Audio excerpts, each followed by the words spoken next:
Lecture de l'épître du bienheureux apôtre Paul aux Éphésiens. Ayez soin, mes frères, de vous conduire avec circonspection, non comme des insensés, mais comme des hommes sages, rachetant le temps, parce que les jours sont mauvais. C'est pourquoi ne devenez pas imprudents, mais comprenez quelle est la volonté de Dieu. Ne vous enivrez pas de vin, car c'est une cause de vie dissolue, mais remplissez-vous du Saint-Esprit, vous entretenant de psaumes, d'hymnes et de cantiques spirituels, chantant et psalmodiant du fond du cœur le Seigneur en rendant grâce en tout temps et pour toutes choses à Dieu le Père, au nom de notre Seigneur Jésus-Christ, vous soumettant les uns aux autres dans la crainte du Christ. Puis du Saint Évangile selon Saint Jean. En ce temps-là, il y avait un officier royal dont le fils était malade à Capharnaüm. Ayant appris que Jésus venait de Judée en Galilée, il alla le trouver et le supplia de descendre chez lui pour guérir son fils qui était mourant. Jésus lui dit, « Si vous ne voyez des signes et des prodiges, vous ne croyez point. » L'officier lui dit, « Seigneur, descendez avant que mon fils meure. » Jésus lui dit, « Va, ton fils vit. » Cet homme crut à la parole que Jésus lui avait dite, et il s'en alla. Or, tandis qu'il descendait, ses serviteurs vinrent au-devant de lui, et lui annoncèrent que son fils vivait. Il leur demanda l'heure à laquelle il s'était trouvé mieux. Et lui dirent, hier, à la 7e heure, la fièvre l'a quitté. Le père reconnut que c'était à cette heure-là que Jésus lui avait dit, ton fils vit. Et il crut, lui et toute sa maison.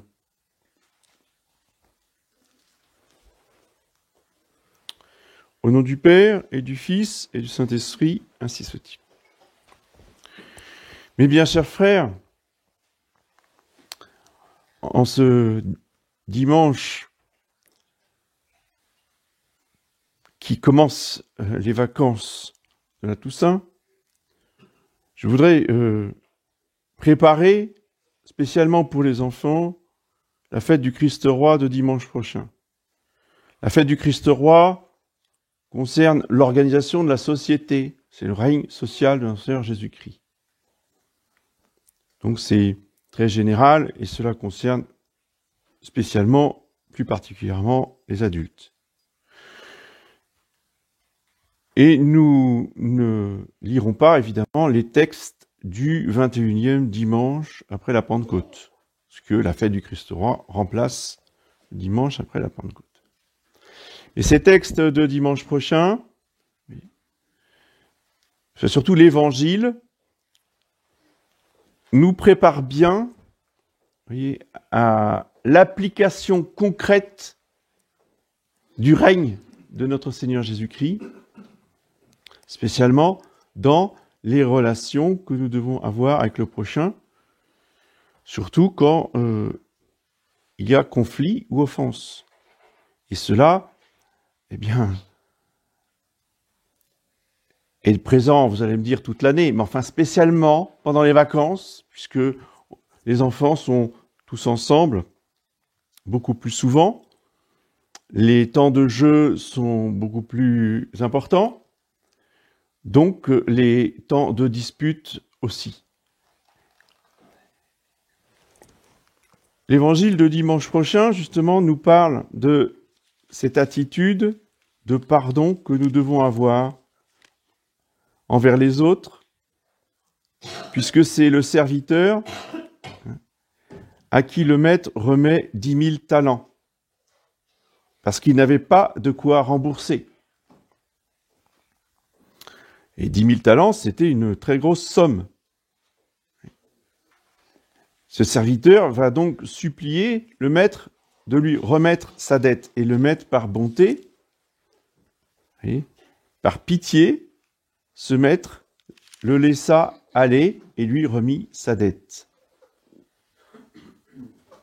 Mais au lieu d'imiter la bonté de son maître, ce serviteur, à qui, évidemment, d'autres personnes lui doivent aussi de l'argent, au lieu de remettre la dette des autres, il rencontre un de ses débiteurs, il le saisit à la gorge et l'étranglait en disant « Rends-moi ce que tu me dois ». Et ce Son compagnon se jetant à ses pieds, le conjure en disant « Prends patience envers moi, et je te rendrai tout. » Mais il ne le voulut point, il le fit mettre en prison jusqu'à ce qu'il rendît ce qu'il devait.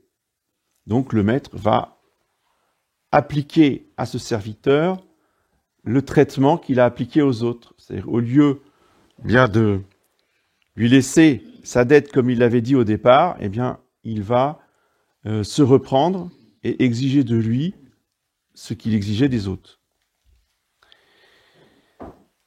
Donc ça, c'est l'enseignement du Seigneur Jésus dans l'Évangile, et il faut l'appliquer, évidemment, dans nos vies de tous les jours, dans notre vie de famille, parce que c'est, je dirais, la première pierre de l'édifice de la société chrétienne. La société au service du démon, c'est la société de la haine, et surtout c'est la société de la vengeance. Avant qu'arrive la haine, il y a déjà le fait de laisser libre cours à sa vengeance. Il faut donc apprendre très jeune à ne pas se venger. Et si on considère, parce que dans la tête des jeunes enfants, des choses qui nous paraissent insignifiantes peuvent leur paraître très graves ou très importantes, eh bien, leur apprendre à confier leur cause au bon Dieu. C'est le bon Dieu qui s'occupe de nous défendre. Ce n'est pas à nous de nous venger de toutes les misères qu'on nous fait. Ce qui ne veut pas dire qu'il ne faut pas se défendre dans certains cas. C'est des cas exceptionnels. Moi, je parle là, eh bien, entre frères et sœurs, ou entre camarades de classe. Bien, on est tous des chrétiens, on prie tous le même Dieu, notre Seigneur Jésus-Christ, on a tous la même religion, on va tous communier, pour ceux qui communient, en tout cas, on va tous à la même messe. Il n'est pas question, vous voyez, de se traiter en ennemi. Et il faut savoir se pardonner les offenses que l'on reçoit des uns et des autres du fond du cœur. Comme eux, eh bien, nous pardonnerons quand on aura la faiblesse eh bien, de nous laisser aller à de la colère ou à d'autres mouvements d'humeur ou des paroles blessantes. Attention aux moqueries aussi. Les moqueries peuvent faire beaucoup de mal et justement engendrer de la rancune. Donc il faut apprendre à ne pas se moquer ni de ses frères et sœurs, ni des autres enfants que nous côtoyons. Et si nous voulons être respectés, il faut respecter les autres. Ça, c'est un grand principe fondamental de la société chrétienne. Et quand on a appris très jeune, à l'école, dans la famille, à pratiquer ces vertus-là, ensuite à l'âge adulte, eh bien, cela continue. Oui. À la vie professionnelle, dans l'entreprise, dans le commerce, oui. On a un respect pour les autres, une politesse, une retenue, oui, que ne connaissent pas les païens. Dès que ces vertus-là sautent, oui, eh bien, l'homme devient un loup pour l'homme. Et c'est justement cette guerre permanente, une guerre sociale, une guerre économique, où on veut justement détruire le concurrent.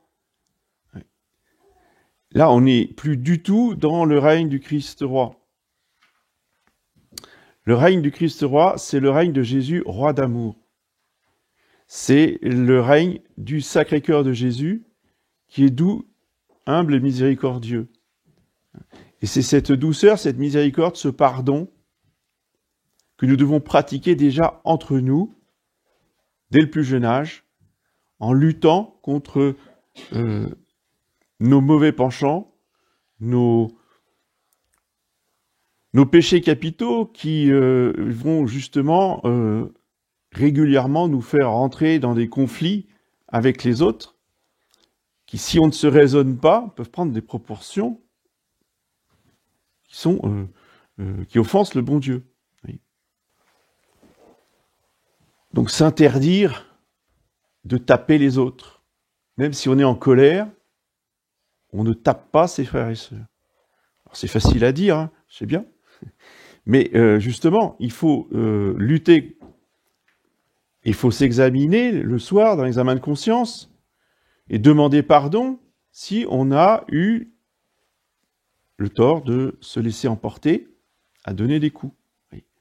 Cette pratique-là, ce renoncement à soi-même, ce renoncement à la vengeance, c'est un grand combat qu'il faut mener généreusement, spécialement dans ce temps des vacances, qui est un temps propice aux disputes, aux colères, voyez,